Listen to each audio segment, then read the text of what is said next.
जय गुरु जी। गुरु जी के चरणों में कोटि कोटि नमन, अनंतम अनंतम अनंतम शुक्राना। संगत जी, ये देखिए 1 और 2 हमने फिनिश किए थे कल। आज हम शुरू करने जा रहे हैं रुद्र संहिता का 3रा अध्याय। गुरु जी से एक बार आज्ञा लेते हैं शुरू करने से पहले। ओम नमः शिवाय, शिव जी सदा सहाय। ओम नमः शिवाय, गुरु जी सदा सहाय। शिव पुराण रुद्र संहिता अध्याय 3। माया निर्मित नगर में शील निधि की कन्या पर मोहित हुए नारद जी का भगवान विष्णु से उनका रूप मांगना, भगवान का अपने रूप के साथ उन्हें वानर का समूह देना, कन्या का भगवान को वरण करना, कुपित हुए नारद का शिवगणों को शाप देना, ये सब होगा जी इस अध्याय में। शुरू करते हैं संगत जी। ओम नमः शिवाय। सूत जी बोले, महर्षियों, जब नारद मुनि इच्छा अनुसार वहां से चले गए तब भगवान शिव की इच्छा से माया विशारद श्री हरि ने तत्काल अपनी माया प्रकट की। उन्होंने मुनि के मार्ग में एक विशाल नगर की रचना की जिसका विस्तार 100 योजन था। वह अद्भुत नगर बड़ा ही मनोहर, भगवान ने उसे अपने वैकुंठ लोक से भी अधिक रमणीय बनाया था। नाना प्रकार की वस्तुएं उस नगर की शोभा बढ़ाती थी। वहां स्त्रियों और पुरुषों के लिए बहुत से विहार स्थल थे। वह श्रेष्ठ नगर चारों वर्णों के लोगों से भरा था। वहां शील निधि नामक ऐश्वर्यशाली राजा राज्य करते थे। वे अपनी पुत्री का स्वयंवर करने के लिए उद्यत थे, अतः उन्होंने महान उत्सव का आयोजन किया। उनकी कन्या का वरण करने के लिए उत्सव को चारों दिशाओं से बहुत से राजकुमार पधारे, जो नाना प्रकार की वेशभूषा तथा सुंदर शोभा से प्रकाशित हो रहे थे। उन राजकुमारों से वह नगर भरा पूरा दिखाई देता था। ऐसे सुंदर राजनगर को देख नारद जी मोहित हो गए। वे राजा शील निधि के द्वार पर गए। मुनि शिरोमणि नारद को आया देख महाराज शील निधि ने श्रेष्ठ रत्नमय सिंहासन पर बिठाकर उनका पूजन किया। तत्पश्चात अपनी सुंदरी कन्या को, जिसका नाम श्रीमती था, बुलवाया और उससे नारद जी के चरणों में प्रणाम करवाया। उस कन्या को देखकर नारद मुनि चकित हो गए और बोले, राजन, यह देव कन्या के समान सुंदरी महाभागा कन्या कौन है? उनकी यह बात सुनकर राजा ने हाथ जोड़कर कहा, मुनि, यह मेरी पुत्री है। इसका नाम श्रीमती है। अब इसके विवाह का समय आ चुका है। यह अपने लिए सुंदर वर चुनने के लिए निमित्त स्वयंवर में जाने वाली है। इसमें सब प्रकार के शुभ लक्षण लक्षित होते हैं। महर्षि, आप इसका भाग्य बताइए। राजा के इस प्रकार पूछने पर काम से विहल हुए मुनि श्रेष्ठ नारद उस कन्या को प्राप्त करने की इच्छा मन में लिए राजा से संबोधित करके इस प्रकार बोले,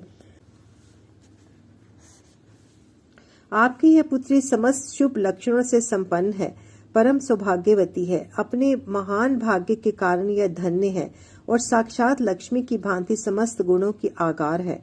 इसका भावी पति निश्चय ही भगवान शंकर के समान वैभवशाली, सर्वेश्वर, किसी से पराजित ना होने वाला, वीर, काम विजयी तथा संपूर्ण देवताओं में श्रेष्ठ होगा।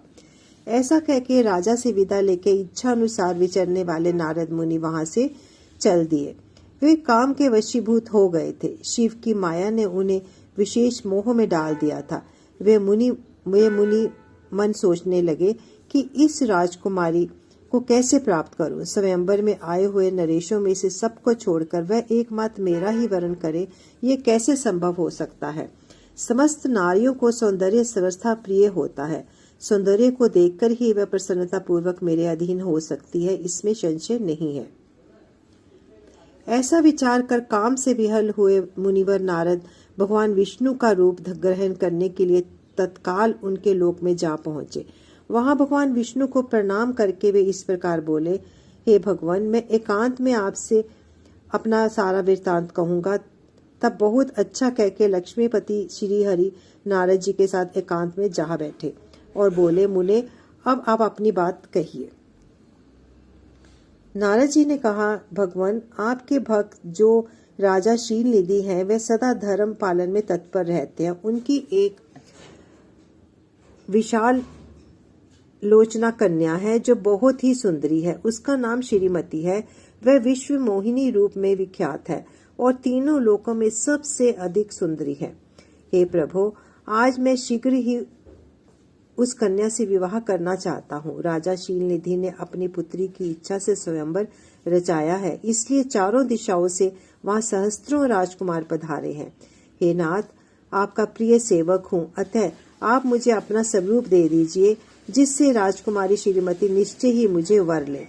सूत जी कहते हैं, महर्षियों, नारद मुनि की ऐसी बात सुनकर भगवान मधुसूदन हंस पड़े और भगवान शंकर के प्रभाव का अनुकूल करके उन दयालु प्रभु ने उन्हें इस तरह उत्तर दिया। भगवान विष्णु बोले, हे मुने, तुम अपने अभीष्ट स्थान को जाओ, मैं उसी तरह तुम्हारा हित साधन करूंगा जैसे श्रेष्ठ वैद्य अत्यंत पीड़ित रोगी का करता है, क्योंकि तुम मुझे विशेष प्रिय हो। ऐसा कहकर भगवान विष्णु ने नारद मुनि को मुख को वानर का दे दिया और शेष अंगों में अपने जैसा स्वरूप देखकर वे वहां से अंतर्ध्यान हो गए। भगवान की पूर्वोक्त बात सुनकर उनका मनोहर रूप प्राप्त हो गया। समझकर नारद मुनि को बड़ा हर्ष हुआ। वे अपने को कृत्य मानने लगे। भगवान ने क्या प्रयत्न किया है इसको वे समझ ना सके। तदंतर मुनि श्रेष्ठ नारद शीघ्र ही उस स्थान पर जा पहुंचे जहां राजा शीलनिधि ने राजकुमारों से भरी हुई स्वयंवर सभा का आयोजन किया था।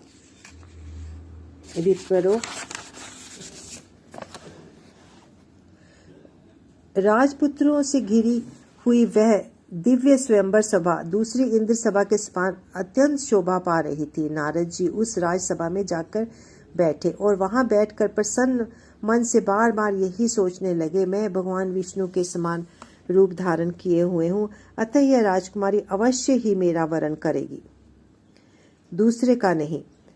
मुनि श्रेष्ठ नारद को ये ज्ञात नहीं था कि मेरा मुख कितना करूप है। उस सभा में बैठे हुए उन मनुष्यों ने मुनि को उनके पूर्व रूप में ही देखा। राजकुमार आदि कोई भी उनके रूप परिवर्तन के रहस्य को ना जान सके। वहां नारद जी की रक्षा के लिए भगवान रुद्र के 2 पार्षद आए थे, जो ब्राह्मण का रूप धारण करके गूढ़ भाव से वहां बैठे थे। वे ही नारद जी के रूप परिवर्तन के उत्तम भेद को जानते थे। मुनि को कामावेश से मूढ़ हुआ जान वे दोनों पार्षद उनके निकट गए और आपस में बातचीत करते हुए उनकी हंसी उड़ाने लगे, परंतु मुनि तो काम से विहल हो रहे थे, अतः उन्होंने उनकी यथार्थ बात भी अनसुनी कर दी। वे मोहित हो श्रीमती को प्राप्त करने की इच्छा से उसके आगमन की प्रतीक्षा करने लगे। इसी बीच वह सुंदरी राजकन्या स्त्रियों से घिरी हुई अंतःपुर से वहां आई। उसने अपने हाथ में सोने की सुंदर माला ले रखी थी। वह शुभ लक्षणा राजकुमारी स्वयंवर के मध्य भाग में लक्ष्मी के समान खड़ी हुई अपूर्व शोभा पा रही थी। उत्तम व्रत का पालन करने वाली वह भूप कन्या माला हाथ में लेकर अपने मन के अनुरूप वर का अन्वेषण करती हुई सारी सभा में भ्रमण करने लगी। नारद मुनि का भगवान विष्णु के समान शरीर और वानर जैसा मुंह देखकर वह कुपित हो गई और उनकी ओर से दृष्टि हर्षाकर प्रसन्न मन से दूसरी ओर चली गई। स्वयंवर सभा में अपने मनोवांछित वर को ना देखकर वह भयभीत हो गई। राजकुमारी उस सभा के भीतर चुपचाप खड़ी रह गई। उसने किसी के गले में जयमाला नहीं डाली। इतने में ही राजा के समान वेशभूषा धारण किए हुए भगवान विष्णु वहां आ पहुंचे। किन्हीं दूसरे लोगों ने उनको वहां नहीं देखा, केवल उस कन्या की ही दृष्टि उन पर पड़ी। भगवान को देखते ही उस परम सुंदरी राजकुमार का मुख प्रसन्नता से खिल उठा। उसने तत्काल ही उनके कंठ में वह माला पहना दी। राजा का रूप धारण करने वाले भगवान विष्णु उस राजकुमारी को साथ लेकर तुरंत अदृश्य हो गए और अपने धाम में जा पहुंचे। इधर सब राजकुमार श्रीमती की ओर से निराश हो गए। नारद मुनि को काम वेदना से आतुर हो उठे थे, इसलिए वे अत्यंत विहल हो उठे। तब वे दोनों विप्र रूपधारी ज्ञान विशारद रुद्रगण काम विहल नारद जी से उसी क्षण बोले। रुद्रगणों ने कहा, हे नारद, हे मुने, तुम व्यर्थ ही काम से मोहित हो रहे हो।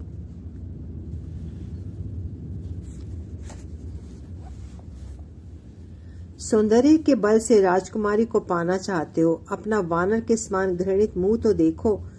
सूत जी कहते हैं, महर्षियों, उन रुद्रगणों का ऐसा सुनकर नारद जी को बड़ा विस्मय हुआ। वे शिव की माया से मोहित थे। उन्होंने दर्पण में अपना मुख देखा। वानर के समान अपना मुख देखकर वे तुरंत ही क्रोध से जल उठे और माया से मोहित होने के कारण उन दोनों शिवगणों को वहां श्राप देते हुए बोले, अरे तुम दोनों ने मुझ ब्राह्मण का उपहास किया है, अतः तुम ब्राह्मण के वीर्य से उत्पन्न राक्षस हो जाओ। ब्राह्मण की संतान होने पर भी तुम्हारे आकार राक्षस के समान ही होंगे। इस प्रकार अपने लिए शाप सुनकर वे दोनों ज्ञान शिरोमणि शिवगण मुनि को मोहित जानकर कुछ नहीं बोले।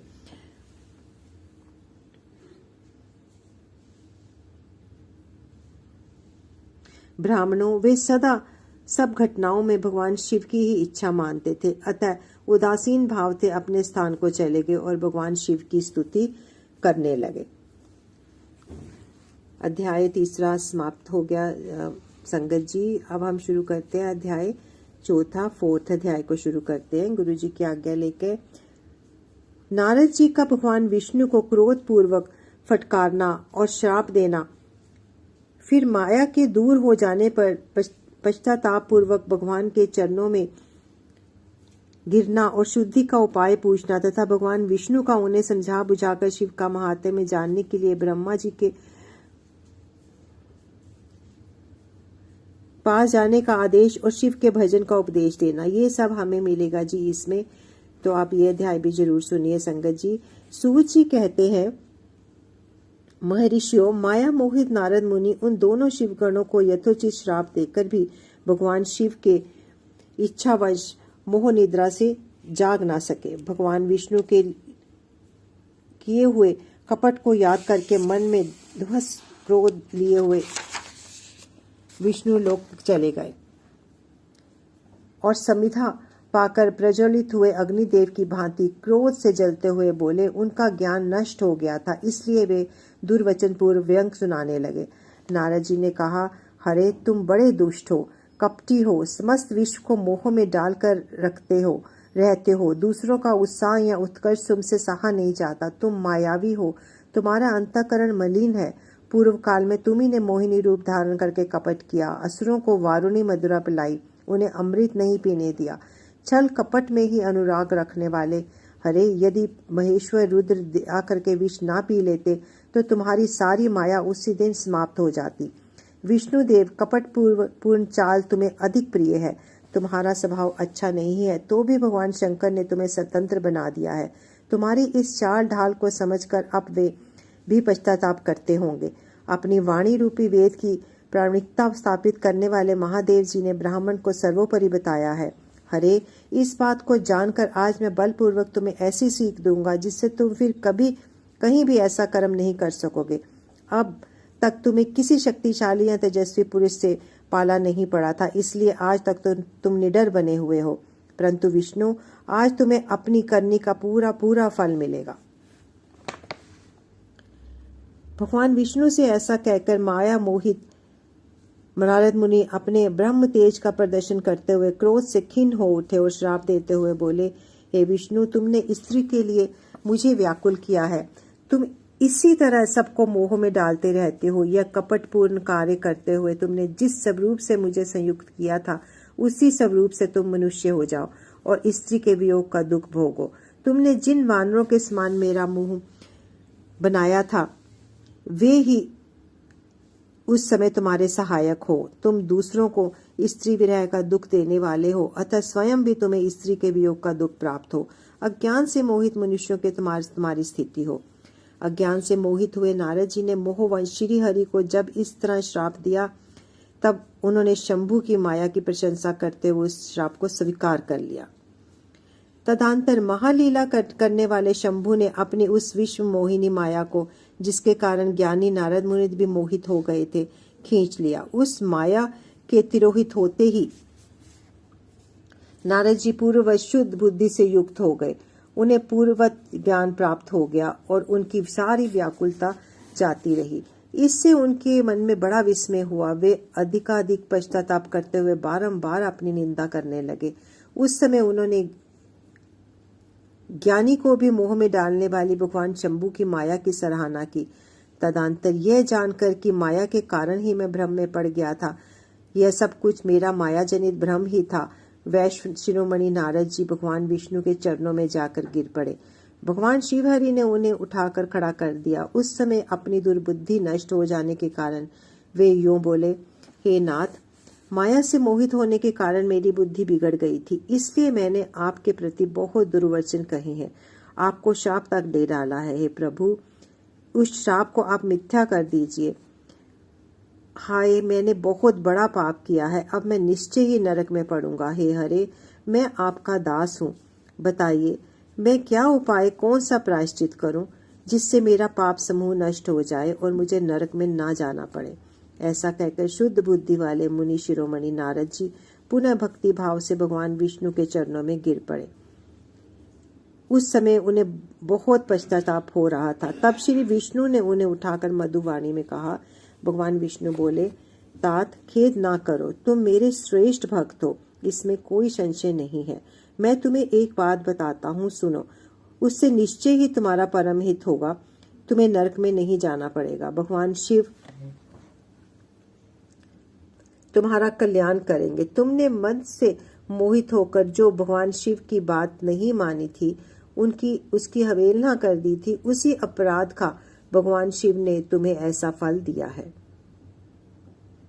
क्योंकि वे ही कर्म फल के दाता हैं। तुम अपने मन में यह दृढ़ निश्चय कर लो कि भगवान शिव की इच्छा से ही यह सब कुछ हुआ है। सबके स्वामी परमेश्वर शंकर ही गर्भ को दूर करने वाले होते हैं। वे ही पर ब्रह्म परमात्मा है। उन्हीं का सच्चिदानंद सब रूप से बोध होता है। वे निर्गुण निर्विकार है, सत्व रज और तम इन तीनों गुणों से परे हैं। वे ही अपनी माया को लेकर ब्रह्मा, विष्णु और महेश इन तीन रूपों में प्रकट होते हैं। निर्गुण और सगुण भी वे ही हैं। निर्गुण अवस्था में उनका नाम शिव है। वे ही परमात्मा, महेश्वर, पर ब्रह्म, अविनाशी, अनंत और महादेव आदि नामों से कहे जाते हैं। उन्हीं की सेवा से ब्रह्मा जी जगत के सृष्टा हुए हैं और वे तीनों लोगों का पालन करता हूँ। वे स्वयं ही रुद्र रूप से सदा सबका संहार करते हैं। वे शिव सब रूप से ही सबके साक्षी हैं। माया से भिन्न और निर्गुण है। स्वतंत्र होने के कारण वे अपनी इच्छा के अनुसार चलते हैं।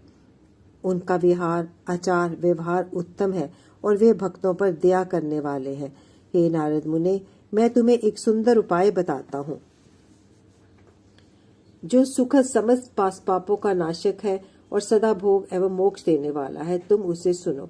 अपने सारे संशयों को त्याग कर तुम भगवान शंकर के सुयश का गान करो और सदा अनन्य भाव से शिव के शतना मंत्रों स्त्रोत का पाठ करो। मुने, तुम निरंतर उन्हीं की उपासना और उन्हीं का भजन करो। उन्हीं के यश को सुनो और गाओ।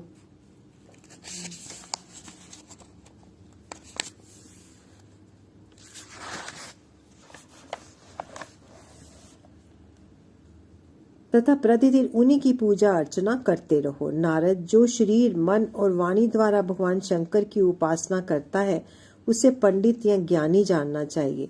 वह जीव मुक्त कहलाता है। शिव इस नाम रूपी दावानल से बड़े बड़े पातकों के असंख्य पर्वत अनानास भस्म हो जाते हैं। यह सत्य है, सत्य है, इसमें संशय नहीं है।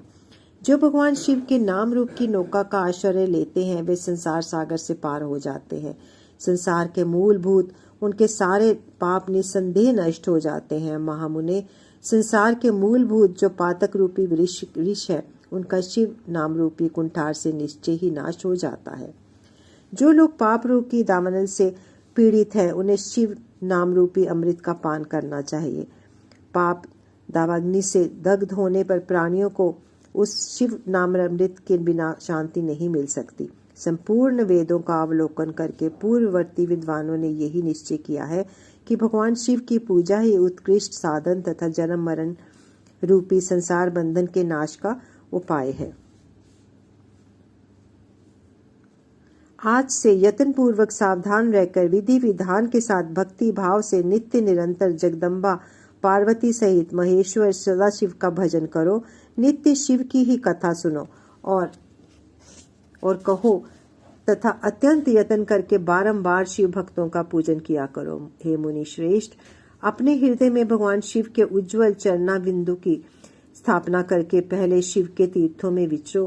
हे मुने, इस प्रकार परमात्मा शंकर के अनुपम महात्म्य का दर्शन करते हुए अंत में आनंदवन काशी को जाओ। वह स्थान भगवान शिव को बहुत ही प्रिय है। वहां भक्ति पूर्वक विश्वनाथ जी का दर्शन पूजन करो। विशेषता उनकी स्तुति वंदना करके तुम निर्विकल्प संशय रहित हो जाओगे। नारद जी, इसके बाद तुम्हें मेरी आज्ञा से भक्ति पूर्वक अपने मनोरथ की सिद्धि के लिए निश्चय ही ब्रह्मलोक में जाना चाहिए। वहां अपने पिता ब्रह्मा जी की विशेष रूप से स्तुति वंदना करके तुम्हें प्रसन्नता पूर्वक हृदय से बारंबार शिव महिमा के विषय में प्रश्न करना चाहिए।